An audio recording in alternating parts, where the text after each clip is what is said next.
That's been to a sporting event. The atmosphere before a game, I think Game Time Decisions has that same exact atmosphere. This is our arena. This is what we do. There is going to be an energy to Game Time Decisions that you will feel night in and night out. The excitement you get when you lock your bets in, when you're figuring out what you want to do, we can zone in on the biggest games each night. I want this to be the place that people come to before the games start so they feel as ready as possible to lock in their cards. We are going to hit every single one of those markets that you need to know about. We're going to go through every single thing, and I've got a great team behind me that's going to help me get the job done. There is not going to be a better place, I promise you, than Game Time Decisions to get that new information, react to it, and be able to then bet accordingly. We will have everything at our disposal, and we will use that to our advantage. I'm Kevin Walsh. Tune into Game Time Decisions from 6 to 8 p.m. Eastern on SportsGrid. Media have already said that they are going to be horrible. The books have them, as we'll see in a moment, at a win total of 5.5. Sean Payton, though, Scotty, he does not listen to preseason prognosticators. That's your future, and it's on you. Like, they selected him. They wanted him. That's what they got. And now he has to build that from scratch. Pharrell Coast to Coast, only on SportsGrid. The Yankees are desperate. I mean, they could fire hitting coaches and everything else, but it's not working. So I don't know if Cashman really would do that. They seem to be so, tight-knit, but something's got to happen. A big award or a big prize in the trade deadline sweepstakes would be Vladimir Guerrero Jr., right? Vladdy, put him in the middle of the lineup. In-game live, prime time, only on SportsGrid.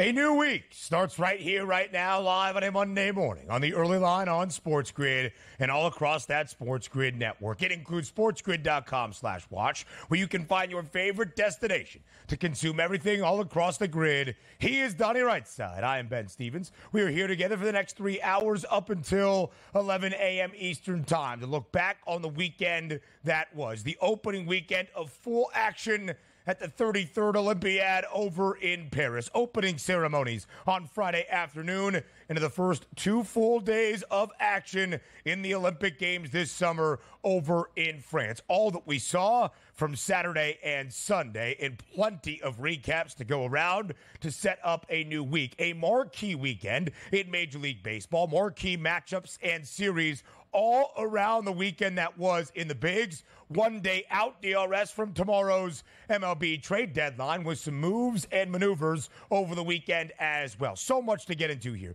3 hours on the early line. Training camp updates around the National Football League and some big money being spent at the quarterback position this weekend as well. Yeah, good times, man. A lot of stuff to update. We're certainly looking forward to doing that, but also new week, new money, as we like to say here on Mondays. At the end of this week, correct me if I'm wrong, Ben, we are going to actually watch a preseason NFL football game, which is absolutely fantastic as we show everything moving forward. And the Olympic Games underway, and Team USA looking pretty good right now. DRS, you are not incorrect. On Thursday evening in Canton, Ohio, it's the Hall of Fame game between the Chicago Bears and the Houston Texans. Will we see Caleb Williams in action in his first ever NFL preseason game?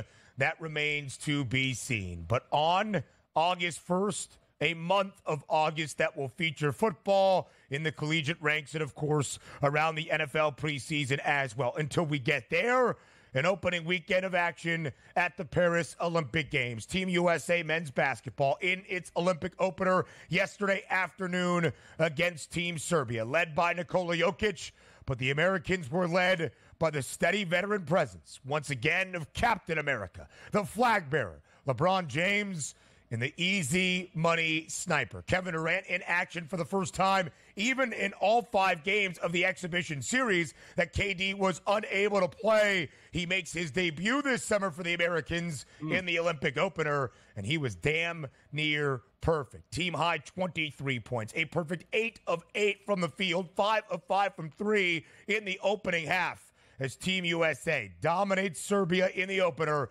110-84. The United States covering as a 13.5-point favorite. An over of 185 and a hook comes into play on a Sunday in Lille between LeBron James and Team USA against Serbia.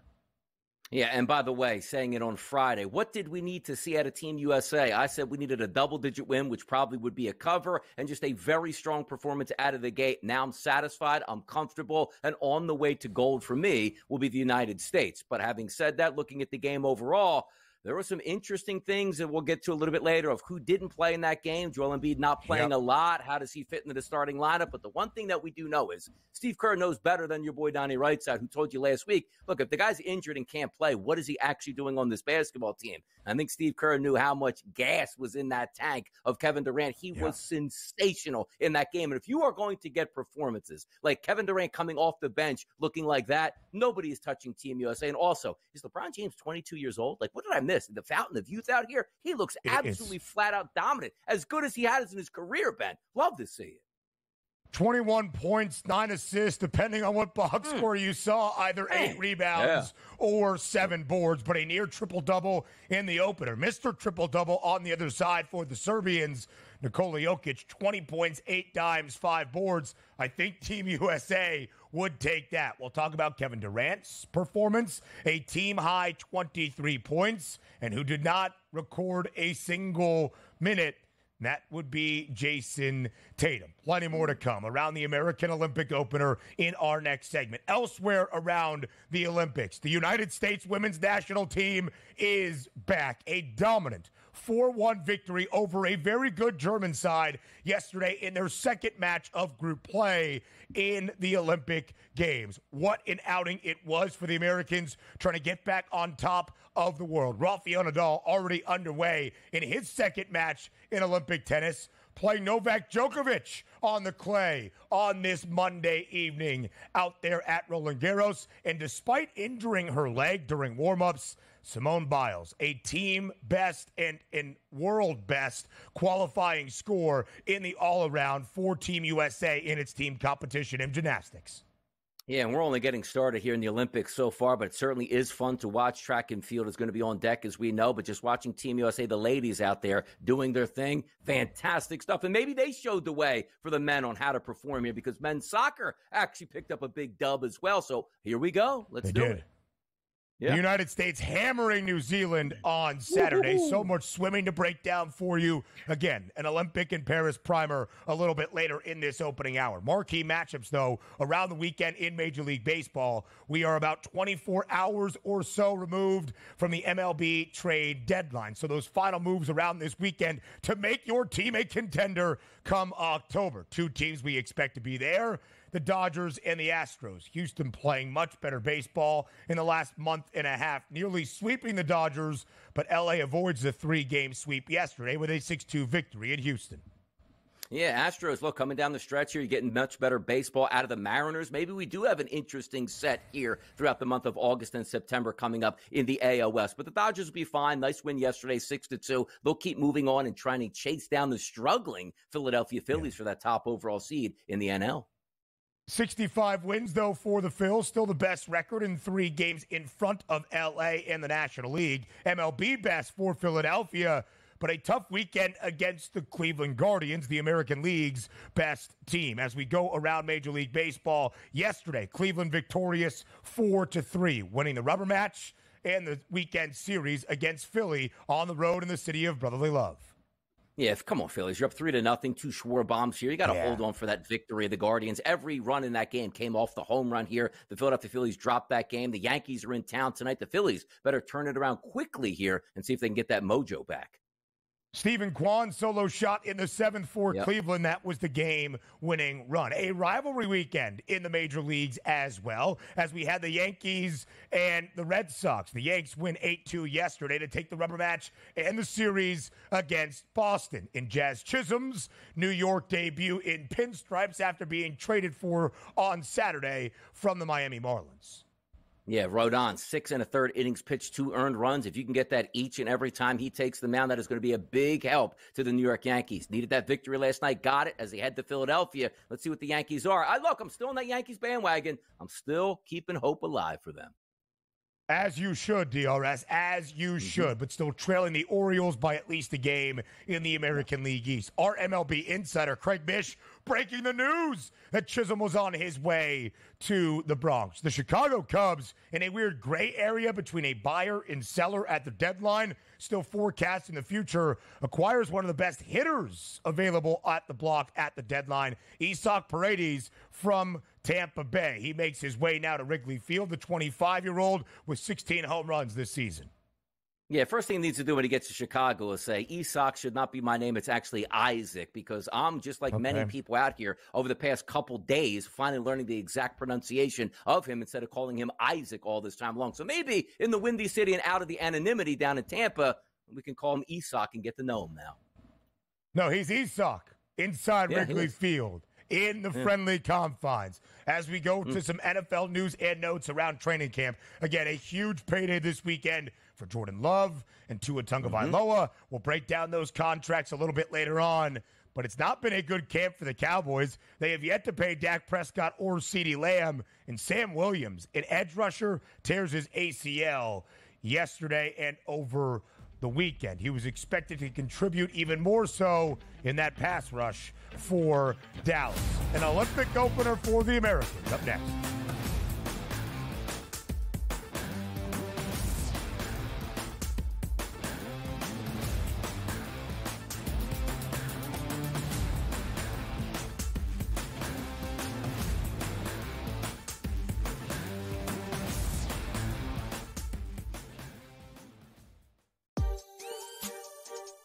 You mean to tell me Kevin Durant could just get a free trip and Jaylen Brown telling y'all I can play? Y'all won't put what they got to get. They will not put Jaylen Brown on the team. They'll give them who get hurt. He's an NBA professional, billionaire, superstar player. I feel like this is just an opinion. The Olympics should be about Olympians, not about pros that come to represent as Olympians. Only on SportsGrid.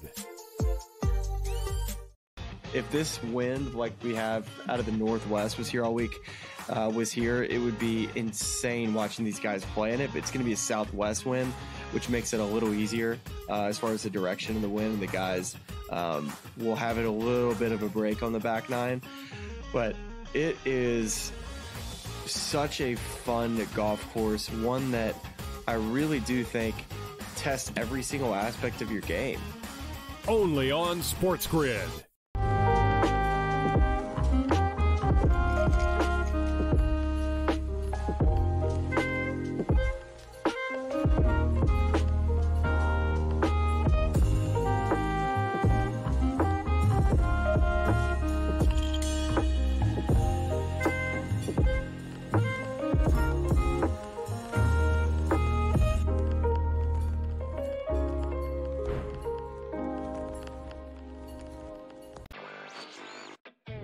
Pirates also are another team, Matt, that they're not going to sit back at the deadline. But there's only 3 spots for those 6 teams, and we didn't even do the Cubs or the Reds. And I think those teams right now kind of feel like they're hanging around too. I think you mentioned the Padres. They're a team that I would think can get it together and do enough to get in.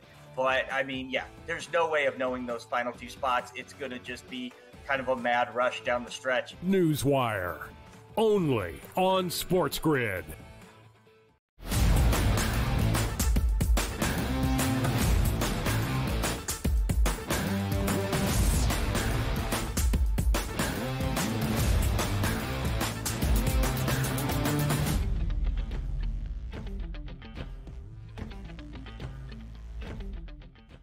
An Olympic opener yesterday for Team USA men's basketball against a couple of familiar faces in the three-time in the last 4 years, NBA MVP Nikola Jokic and the Serbians. DRS, there were some questions, I would say, about Team USA entering the Olympic Games. In their 5-game exhibition series to get ready, they struggled at times. They were a perfect 5-0 straight up, but Team USA is in its hunt for a 5th consecutive gold medal. The question is not winning, it is dominance. It is the impressive manner in which they are expected to win by. Well, yesterday, that was on full display against Serbia. 110-84. The United States covering as a 13.5-point favorite in its Olympic opener. An over-under of 185 and a hook. Skies over 110 points, led by LeBron James and Kevin Durant.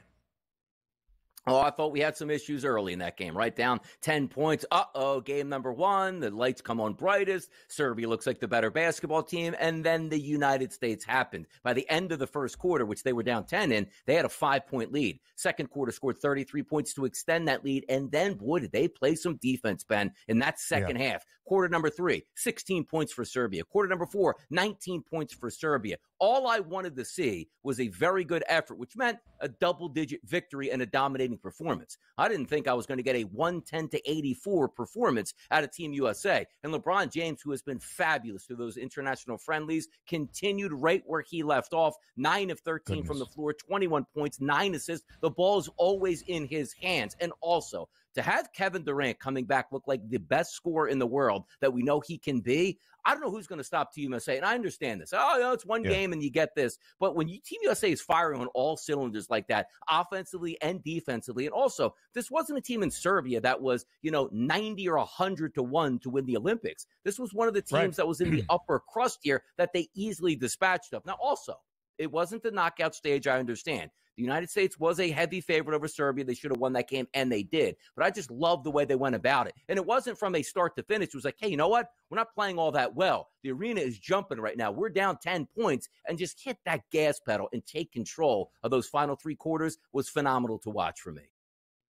4 games on Saturday that we'll recap for you here slightly in just a moment. 2 games yesterday, both in Group C, which with the Americans and the Serbians, South Sudan and Puerto Rico. South Sudan, a big Olympic victory in its opener over the Puerto Ricans. So Serbia is still going to be favored to get out of the group and into the knockout round in this 12-team Olympic field. But the United States yesterday, you could not ask for more. In fact, in 2 of their 5 games in the Olympic exhibition series against Canada and Serbia, the 2 times Team USA covered the number in those exhibition matchups. They covered yesterday in a large way against Serbia. 13.5-point favorite, 26-point victory. By the way, Nikola Jokic had an even plus-minus. Serbia was a minus 26 in the 9 minutes that the Joker did not play. Some great stat research from our very own Joe Frizo. But as we focus on Team USA, Kevin Durant, injured, banged up throughout training camp, had not really practiced, and did not play in any of the 5 exhibition games in the warm-up series. We questioned what his availability would even be for the Olympics, despite Team USA saying he was rearing and ready to go.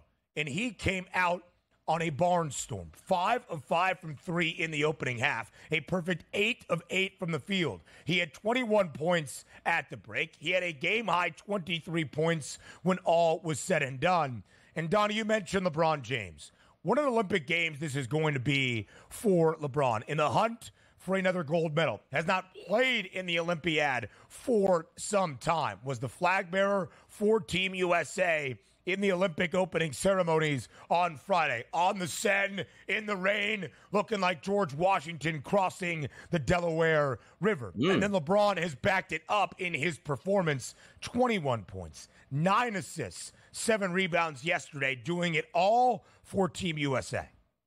Yeah, some are saying right now, if they win the Olympics, Team USA and LeBron James takes home the MVP. That's the final nail in the coffin of when we argue Jordan versus LeBron James, because carrying the flag, carrying the nation on his back, carried Cleveland on his back, carried Los Angeles on his back, carried Miami on his back. I mean, this is impressive to watch you play out. And also, this isn't a guy just say, hey, it's one last go around here for the boys. He looks tremendous on that court. He's not logging 28 minutes and just being in the mix. He is the single guy dominant out there. Give me the basketball. I'm going to do it all here. I'm going to make sure we win this game. But by the way, I do have a quick takeaway from this game on Kevin Durant. Please.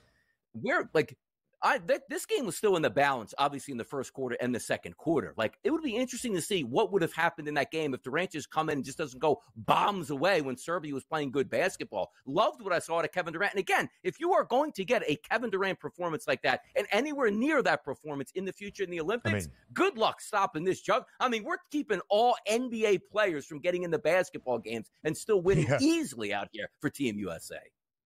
Durant is already the most prolific scorer in USA men's basketball Olympic history, or just even anybody in the United States when it comes to Team USA basketball. KD looking for his 4th gold medal, would be the first American man to win 4 gold medals. LeBron James in the hunt for gold medal number 3, and they were both sensational in the opener. 4 other players for Team USA scoring in double digits. Jrue Holiday had 15, Devin Booker 12, Steph and Ant with 11. Now, Team USA looked great in the opener. Now minus 550 to win its 5th consecutive gold medal at the Olympic Games. Canada, a victory, not an easy one, but a victory over Greece on Saturday. Those are the odds.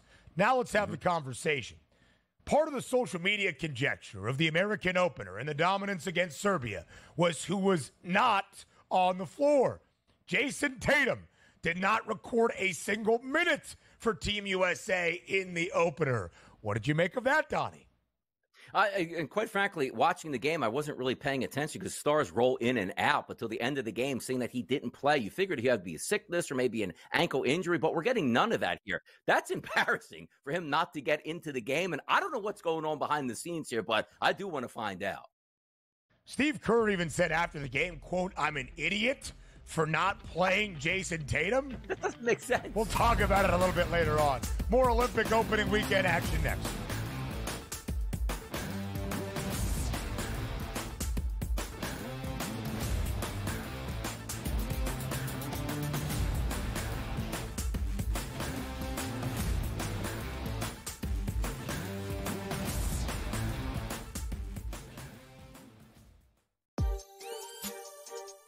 You mean to tell me Kevin Durant could just get a free trip and Jaylen Brown telling y'all I can play? Y'all won't put what they got to get. They will not put Jaylen Brown on the team. They'll give them who get hurt. He's an NBA professional, billionaire, superstar player. I feel like this is just an opinion. The Olympics should be about Olympians, not about pros that come to represent as Olympians. Only on SportsGrid. If this wind like we have out of the Northwest was here all week, it would be insane watching these guys play in it. But it's going to be a southwest wind, which makes it a little easier as far as the direction of the wind. And the guys will have it a little bit of a break on the back nine. But it is such a fun golf course, one that I really do think tests every single aspect of your game. Only on SportsGrid.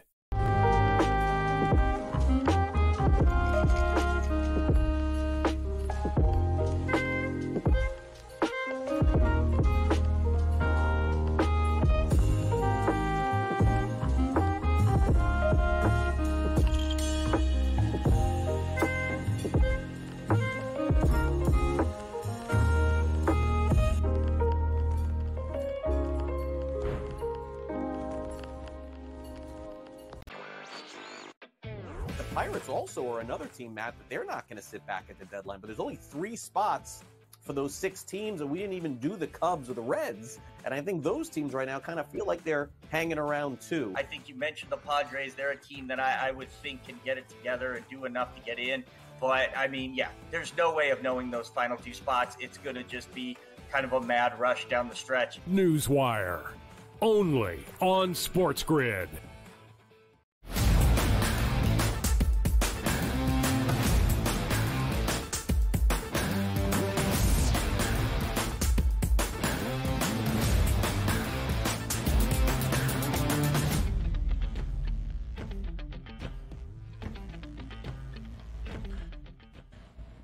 An Olympic opening weekend of action in the Paris Summer Games here in 2024. Team USA really across the board, not just in men's basketball, off to a great start. Let's look at some of the biggest action of the opening weekend. The United States women's national team on the soccer pitch, Donnie.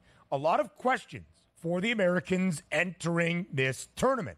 Even after their Olympic opening victory over Zambia last week, 3-0, expected to beat Zambia and doing exactly that. It was the Spanish side flipping to the favorites to win the women's soccer gold medal at plus 175. Team USA, who used to run away in international competition in women's soccer, the rest of the world stage had caught up. Bounced from the knockout round for the first time ever last summer in the 2023 World Cup in that women's action, finishing with a bronze medal in the recent Olympic Games back in 2021 in Tokyo. New head coach for Team USA, and so far, so great for the Americans. A 4-1 decisive and dominant victory over a German side expected to medal as well. Great victory yesterday for the United States women's national team. Two things I'm taking away from women's soccer right now, Ben. You ready? First one here. We'll get to Team USA in a second. Canada 2, France 1. Canada women's team 2-0. Why? They're flying drones, man. They're cheating. They're getting ahead. That's how you do it, people. But your coach fell on the sword and left the actual competition to make sure they had all the information they needed. Now, number 2, Team USA. Here's what I get back to, Ben. And I understand the men won, and I love it. You know, patriotic. I want to see them advance. I really do. But USA 4, Germany 1, that would never happen in men's soccer. Like, why can it happen in women's soccer but never in men's soccer? That's just something I'm going to ponder here. But Team USA on both sides, making runs here. Love to see it right now in soccer. So there you are. Novak Djokovic and Rafael Nadal meeting for the 60th time all-time on the court right now in round number 2 in men's tennis. Djokovic up early and big. He was a minus 750 favorite entering the match against Rafa. He leads 5-0 in that opening set. You want any takeaway, or should we just keep going to the other Olympic headlines? Hold on, quick. Go ahead. Do we play, like, do you have to win 3 sets here or 2? Like, how do you play it in the Olympics? Is it the same as they play on regular tour, or is it shorter? Like, it's only like best, like the women play like best of, first one to 2 wins 2. Yeah, is it best of 3 or best of 5? So it's only best of 3. Okay. Best of 3, yeah. All right, it's a little bit shorter. I like that. Yeah, so Nadal's going to get crushed here. This is, by the way, the record-extending 60th all-time meeting on the men's side in the Open era between Djokovic, and Nadal. Djokovic and Federer, 50 all-time meetings. Nadal and Federer, 40 all-time meetings. Our tennis aficionado, Joe Frieza, really should just write a column for SportsGrid and all your Olympic tennis action. Simone Biles, who injured her leg during warm-ups yesterday, still the leading qualifier in the team all-around activities at women's gymnastics. Of course, her first Olympic Games since she really had to withdraw from a few during the Tokyo Olympics a couple of summers ago. Simone Biles is back and primed to win gold once again. Dominant athlete right there, and I'm looking forward to it as well, because sometimes you do those feats that athletes that can do something that nobody else can do in competition. Those are the athletes that you want to watch, and Simone Biles is that athlete. I mean, exciting every single time she gets out there. Team all around, those events are tomorrow night, I believe, and the qualifying was over the weekend. Individual all-around, I believe, is on Thursday. The Americans in the pool, the rivalry with Australia, but in that 100-meter butterfly yesterday in women's action, Tori Husk and Gretchen Walsh. Walsh, who had all 3 of the fastest times in history, the world record, the Olympic record. Her fellow American Tori Husk edges her out for a gold medal. Walsh goes home with the silver. 5 swimming finals today as well. And so far, entering Monday, Team USA off to a lead in the overall amount of medals. They have 12. China added 3 medals early this morning. They now have 9. Yeah, no surprise here that Team USA certainly is leading the way with medals. We're expecting that to happen, and those medals are going to pile up each and every day in all sorts of sports here. So we're here for it. Team USA, let's get it. I said, DRS, as we were given our Olympic in Paris primer, swimming is my favorite. We had a couple of great races on Saturday. Yesterday, in the 400-meter individual medley for the men, the French Michael Phelps, as he is known, Leon Marchand, in front of a crazy crowd there in Paris, taking home gold, the 20-year-old phenom. Now, around the weekend that was in Major League Baseball. Comes your way next.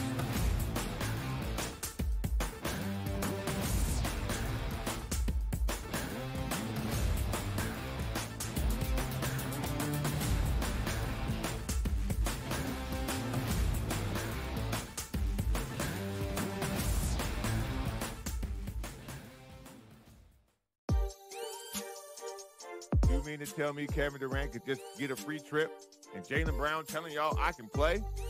Y'all won't put what they got to get. They will not put Jaylen Brown on the team. They'll give them who get hurt.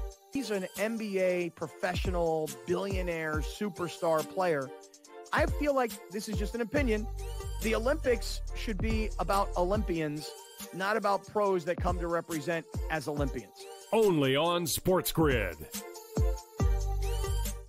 If this wind like we have out of the Northwest was here all week, it would be insane watching these guys play in it. But it's going to be a southwest wind, which makes it a little easier as far as the direction of the wind. And the guys will have it a little bit of a break on the back nine.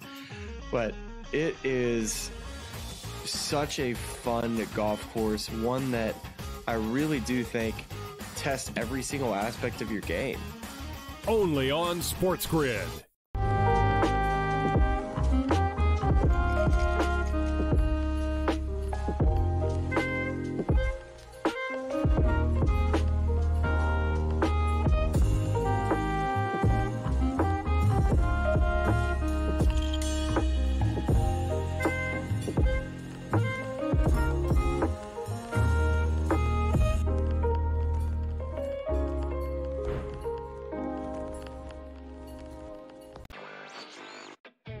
Pirates also are another team, Matt, that they're not going to sit back at the deadline. But there's only 3 spots for those 6 teams, and we didn't even do the Cubs or the Reds. And I think those teams right now kind of feel like they're hanging around too. I think you mentioned the Padres. They're a team that I would think can get it together and do enough to get in. But, I mean, yeah, there's no way of knowing those final 2 spots. It's going to just be kind of a mad rush down the stretch. Newswire. Only on SportsGrid.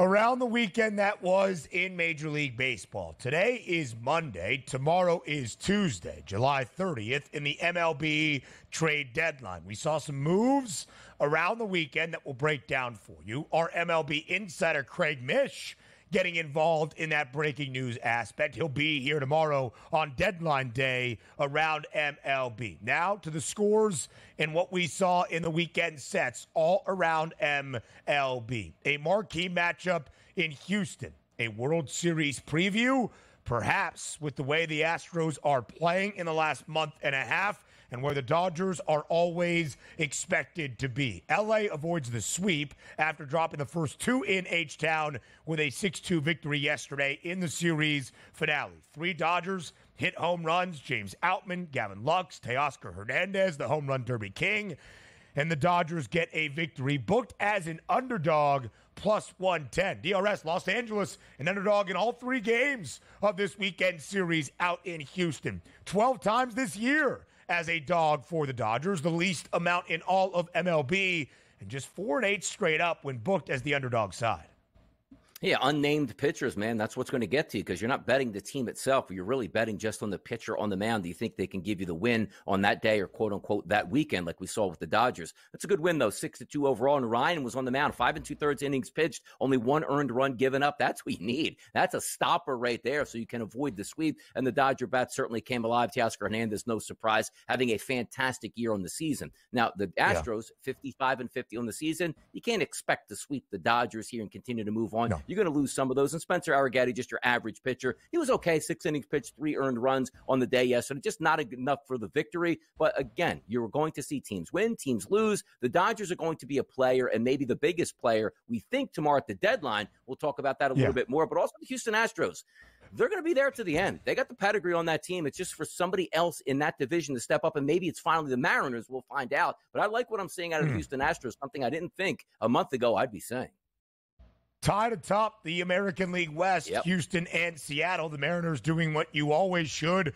Win every game you play against the Chicago White Sox. The M's sweeping the White Sox this weekend. Chicago DRS, 14 consecutive defeats. It is their second 14-game losing skid in franchise history. Both of those 14-game losing streaks have happened this season. Ooh, it is bad for the White Sox. River Ryan yesterday for the Dodgers, 5 2/3 in a single earned run, given up 8 strikeouts. As Donnie alluded to, 11 innings pitched for Ryan in the last week. In his Major League Baseball career, he has only allowed a single earned run. He's been pretty good where the Dodgers have needed him most. So the Dodgers avoid the sweep yesterday. Rubber match in Philadelphia between the Phils and the Guardians. MLB and the NL's best team, that's Philly. The American League's best team, that's Cleveland. The Guardians take a 4-3 victory and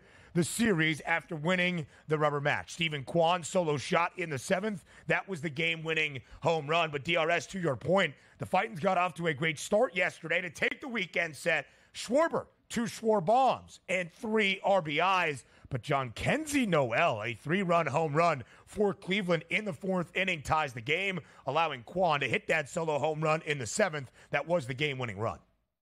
Yeah, Noel also had 3 hits in that game, too, so he's been impressive. Young power hitter there for the Guardians. But the Phillies, you hammered the Guardians on Saturday night. You get up to a 3-0 lead on Sunday. Should be an easy victory, and it just doesn't work out in your favor. And here's the reason why. Kyle Schwarber goes 2 for 4 with 3 RBI and 2 home runs here. Your only RBI is the only guy knocking anybody in. After that, Trey Turner, 0 of 5. Harper, 0 of 3. Bohm, 0 of 2. Castellanos, 0 of 4. Austin Hayes, you just pick up there, 0 of 4. I mean, what is the deal with that? Somebody's got to get some base knocks. You can't just live and die by the home run. And keep in mind, did you know, Ben, Friday, Saturday, or Sunday, the Philadelphia Phillies did not score a run unless it was off of the home run. You got to manufacture some of these runs, man, to drive some things in. Not happening for the Phillies now. No real sweat at this point because, again, the Mets and the Braves really aren't going to chase down the Phillies. They just have to get out of their own way right now, and maybe it starts tonight against the Yankees.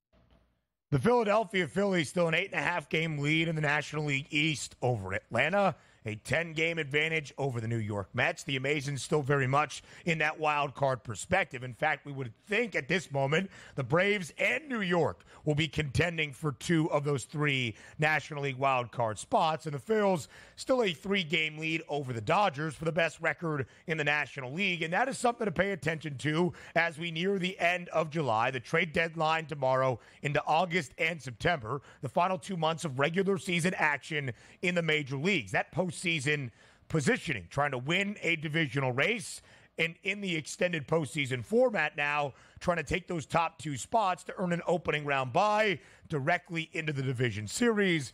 And then we can have the conversation that we have had the past few playoffs in the extended postseason, rest versus rust, and what it all means. At this moment, here we are, more than 24 hours out, just 1 day away from the MLB trade deadline in 2024. The Dodgers remain the short favorites to win the World Series, pretty much have held steady at a plus 320 price for the past few weeks. The Phillies, plus 460, second best number. The Yankees, third best. The O's with that fourth best price. And the Braves have moved back 13-1.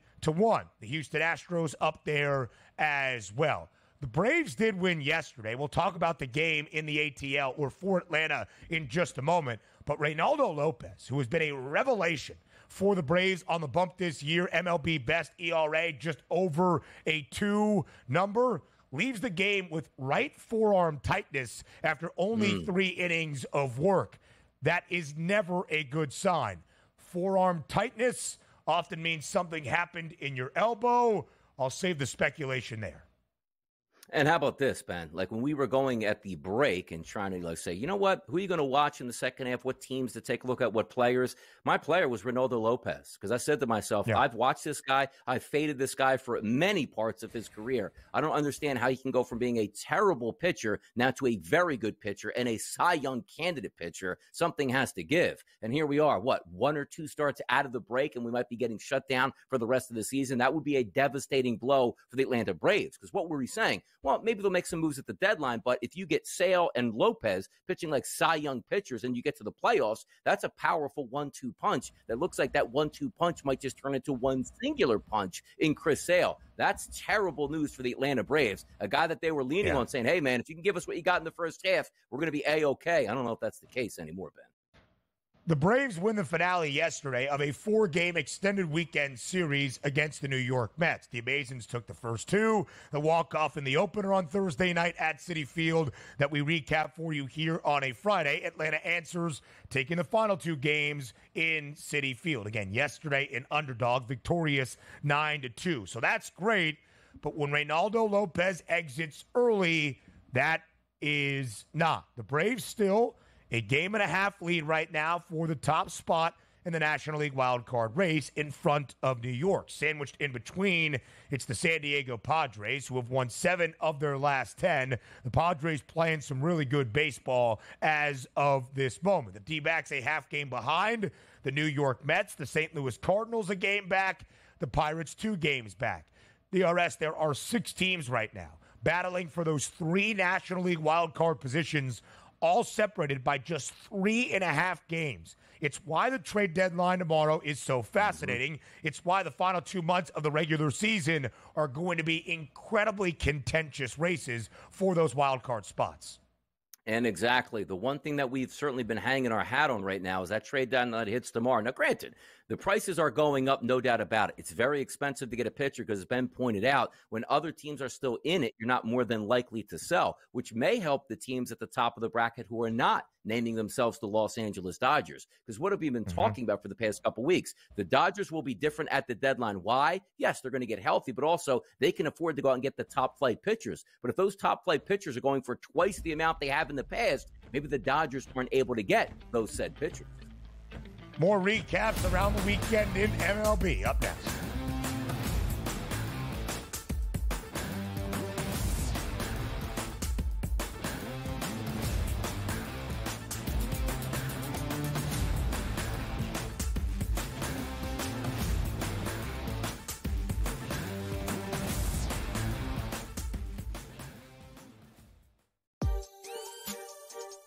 You mean to tell me Kevin Durant could just get a free trip and Jaylen Brown telling y'all I can play? Y'all won't put what they got to get. They will not put Jaylen Brown on the team. They'll give them who get hurt.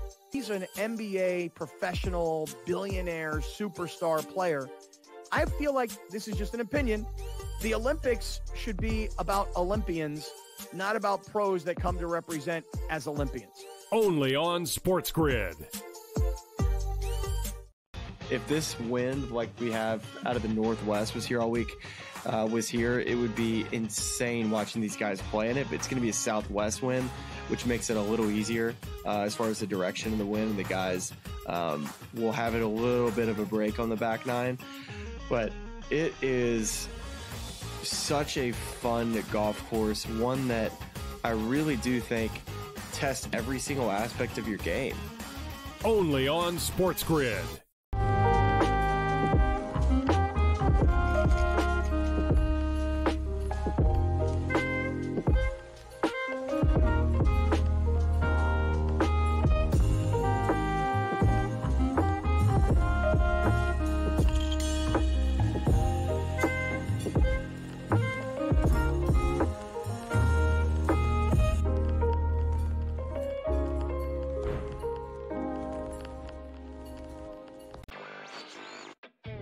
Pirates also are another team, Matt, that they're not going to sit back at the deadline. But there's only 3 spots for those 6 teams, and we didn't even do the Cubs or the Reds. And I think those teams right now kind of feel like they're hanging around too. I think you mentioned the Padres. They're a team that I would think can get it together and do enough to get in. But, I mean, yeah, there's no way of knowing those final 2 spots. It's going to just be kind of a mad rush down the stretch. Newswire. Only on SportsGrid.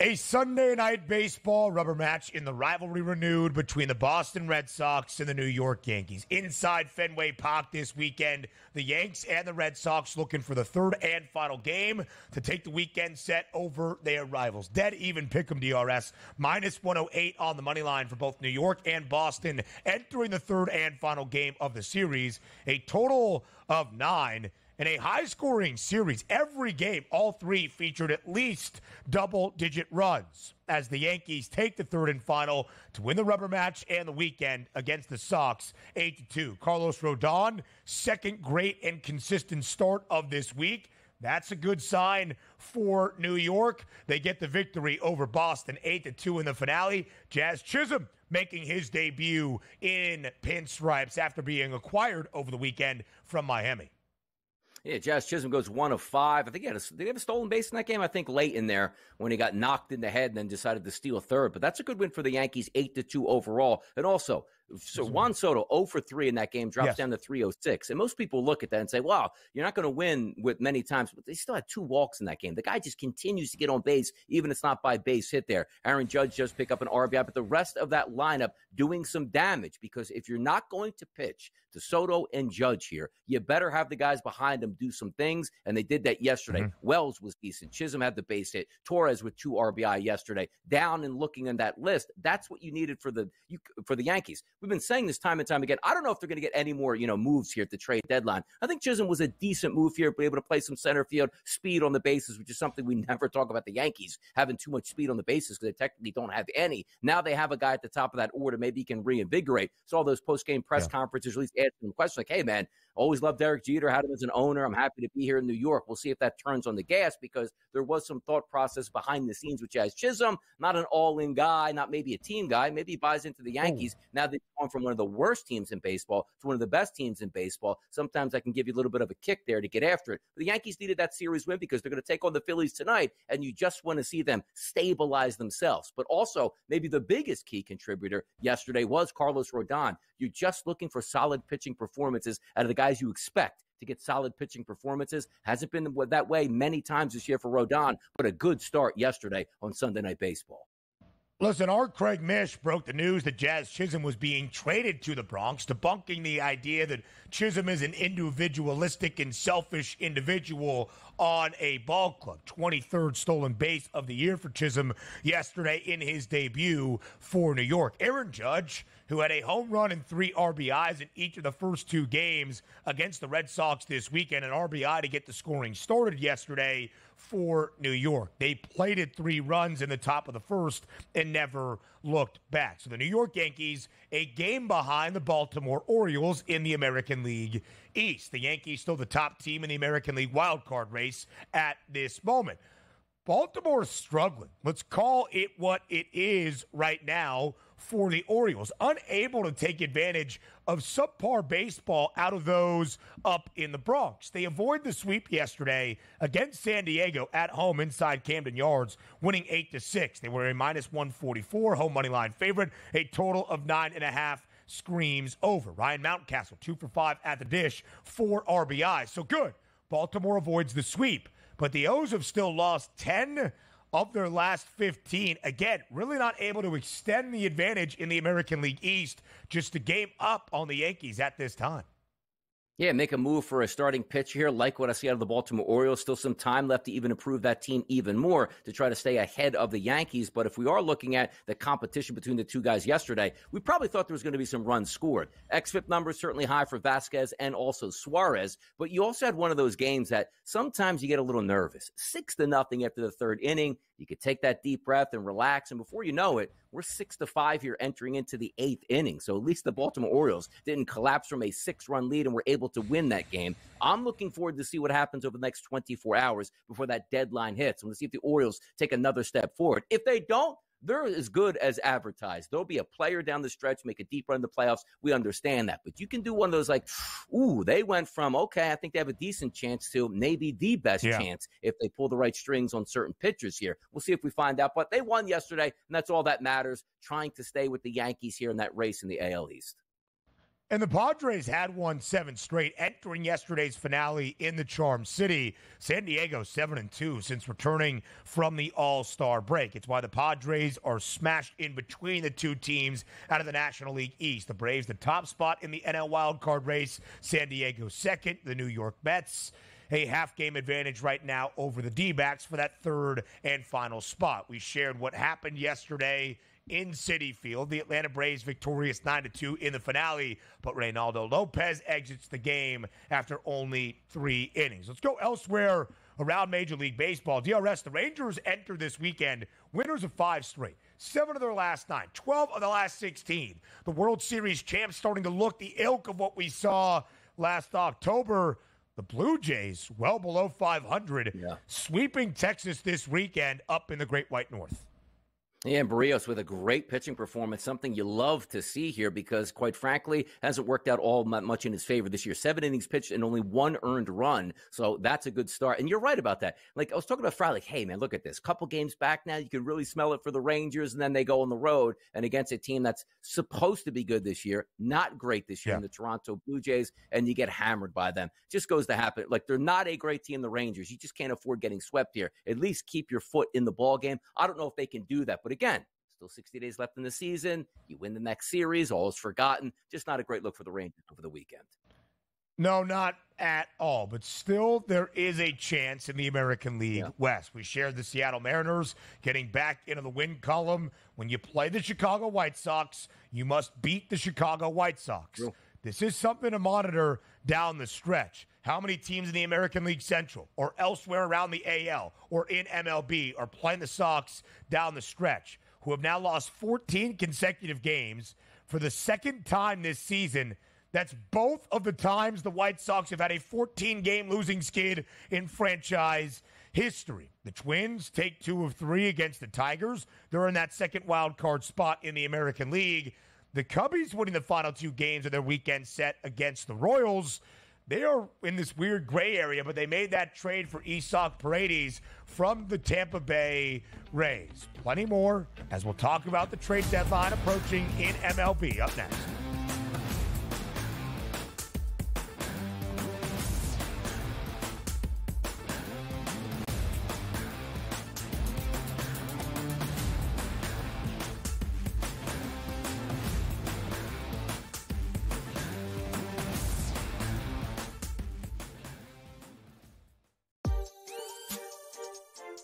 To tell me Kevin Durant could just get a free trip and Jaylen Brown telling y'all I can play? Y'all won't put what they got to get. They will not put Jaylen Brown on the team. They'll give them who get hurt. He's an NBA professional, billionaire, superstar player. I feel like this is just an opinion. The Olympics should be about Olympians, not about pros that come to represent as Olympians. Only on SportsGrid. If this wind like we have out of the Northwest was here all week, it would be insane watching these guys play in it. But it's going to be a southwest wind, which makes it a little easier as far as the direction of the wind. The guys will have it a little bit of a break on the back nine. But it is such a fun golf course, one that I really do think tests every single aspect of your game. Only on SportsGrid.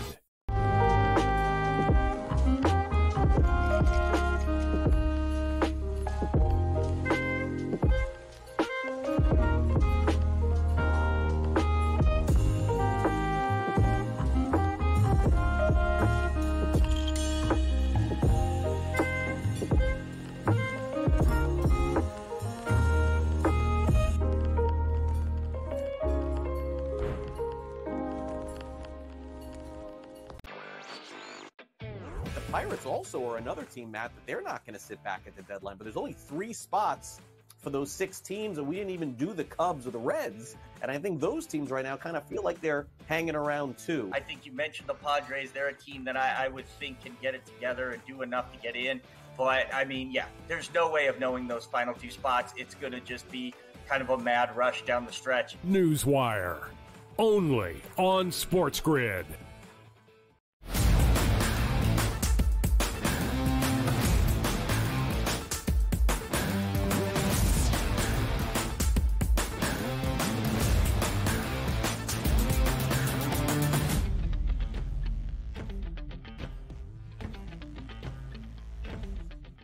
Tomorrow, July 30th, a Tuesday, the Major League Baseball trade deadline in 2024.